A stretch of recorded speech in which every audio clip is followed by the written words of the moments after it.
Good morning, APA, and welcome to this week's whole school assembly. Today is International Women's Day, Monday the 8th of March. So you may be listening to this on International Women's Day or a little bit after, but that will be the theme of our assembly this week. This week's religious quote is from Judaism. It says, "To be kind is more important than to be right." Many times what people need is not a brilliant mind that speaks, but a special heart that listens. And that is by Rabbi Mendel, who is one of the most influential Jewish leaders of his time. I'm now going to read you a riddle. A father and his son are in a car accident. The father dies instantly and the son is taken to the nearest hospital. The doctor comes in and exclaims, "I can't operate on this boy."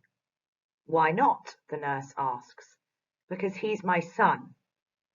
The doctor responds, "How is this possible?" I'm now going to give you 1 minute, either in real life with your tutor or in the chat if you're watching this virtually, to answer, how is this possible?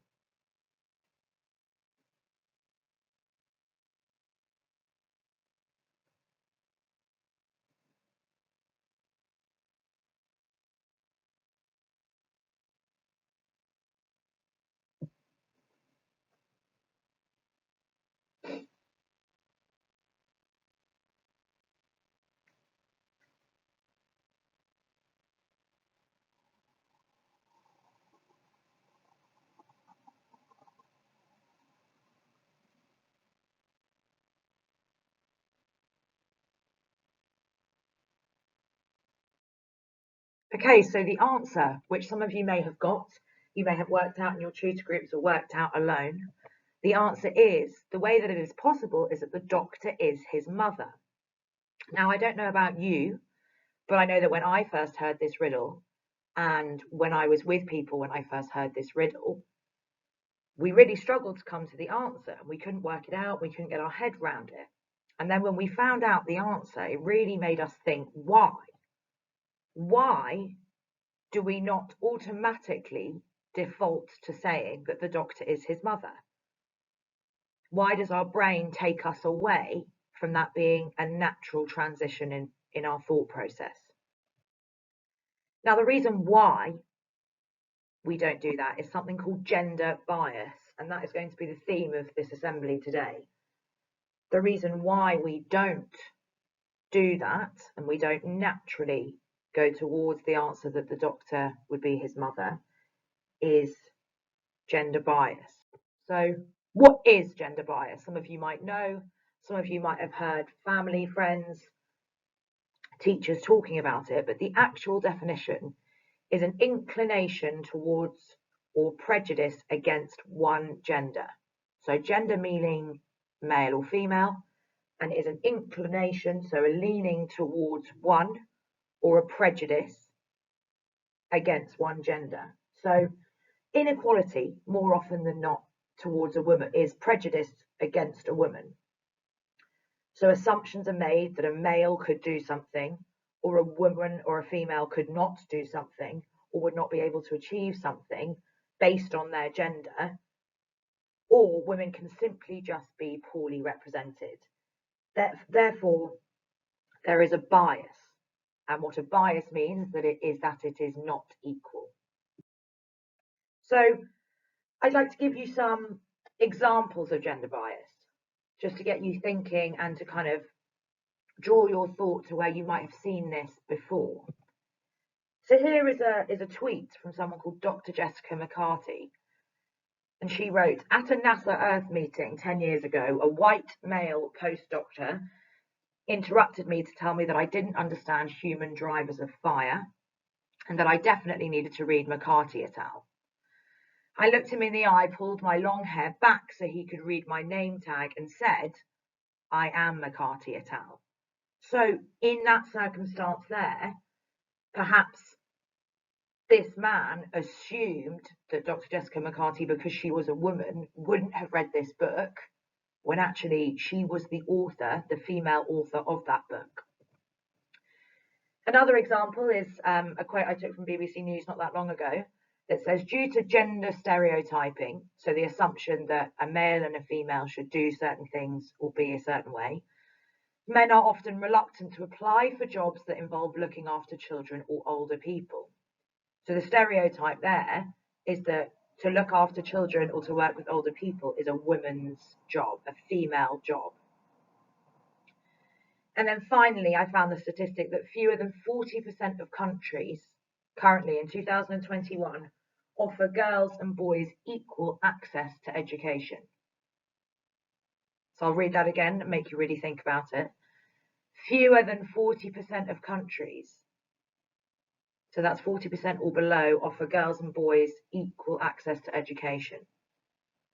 So that means over 60% of countries in the world still are not offering an equal education to both boys and girls. Potentially based on the idea that the girls don't deserve that education. It's not culturally appropriate. There are lots of different reasons why, but it is still a bias and it is still unequal in many parts of the world. So how do we change this? I have come up with a way that I think could support our community in changing that bias if we have it around us. So the first thing is to think. I think in conversation, I want you to think about what has been said, who is saying it, how it's being said, or potentially the context in which a comment might be being made. I then really urge you to question the statement that might have been made that could insinuate a bias. Why do you think that? What has led you to believe that? Do you think that's an appropriate thing to say? And then finally, challenging them. Mentioning gender bias and what you know and what you've learned. Mentioning that assumptions of achievement must not be made according to gender. And mentioning about how important it is. Everybody has a sister, a cousin, a wife, a mother, an auntie who they would like to be treated equally. So have that in the back of your mind when you're doing Think, Question, Challenge. The big four at Wimbledon, now just the big one. Nadal out, Murray out, Djokovic retiring in the second set of his quarterfinal match today. So it's Roger Federer left alone in the semifinals in that group. Murray lost to American Sam Querrey, and a reporter asked Murray about the significance of an American advancing. Andy, Sam is the first U.S. player to reach a major semifinal since 2009. How would you describe male player? I beg your pardon? Male player, right? Yes, yeah. First male player. That's for sure. Yeah, the Williams sisters. That's for sure. So that was a video of Andy Murray that you may or may not have seen before. And just to clarify what was said, because it is a little bit quiet, it was a video of Andy Murray challenging gender bias. So he's asked when Sam, his opponent, beats him, and he says, what does he think about the fact that he's the first player to enter a major semi-final since 2009? And Murray corrects the presenter by just muttering very quietly, male. Because Murray wanted to make the point that he may be the first male player since 2009, first American male player to get to a semi-final, but female American players had reached the semi-finals and furthers of major tournaments many times before, such as the Williams sisters. So that leads me quite nicely into being clear on the fact that this isn't a realm for women to just say, no, that's not equal for me. It is also an opportunity for men to stand up for gender inequality. And I just want to take you through a couple of celebrity male figures that have done that. So Abiy Ahmed is the Ethiopian Prime Minister, and he has created a mandate in his government policy that says that he wants to disprove the old adage that women can't lead. So he has ensured that on his cabinet, he has an equal amount of men and women representing the country.